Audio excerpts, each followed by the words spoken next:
آیا میدانید که مردم تاجیک را کیها شرمنده و بی‌آبرویی میکنند؟ آن کسانی که کارهای فحش و زیناکاری میکنند، یا آن کسانی که چنین کارهای فحش و زیناکاری را نواربرداری کرده در شبکه ها پهن میکنند؟ کدامشان؟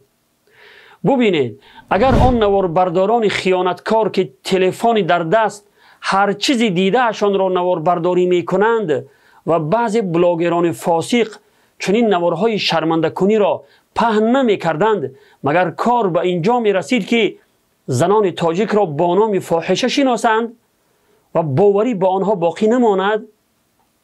از این معلوم می شود که آن کسانی که چنین نوارهای فحش و شرمنده کنی را نواربرداری می کنند و آن بلاگران فاسق که چنین نوارها را در شبکه ها پهن می کنند، ملت تاجیک را شرمنده می کنند.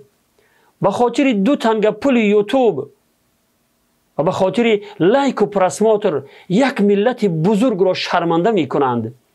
این خود ما هستیم که با تمام دیوسی و بیغیرتی چنین نوارهای فحش و شرمنده کنی را دستگیری می کنیم.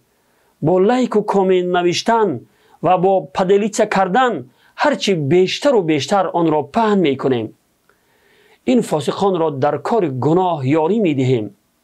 پس وای بر حال ما بر این مسلمان. برادران و خواهران عزیز، در کانال چنین فاسقان آبونه نشوید. آنها را به کار گناه یاری ندهید و بیش از این ملت شریف تاجیکستان را شرمنده و بی‌آبروی نکنید. و السلام علیکم و رحمت الله و برکاته.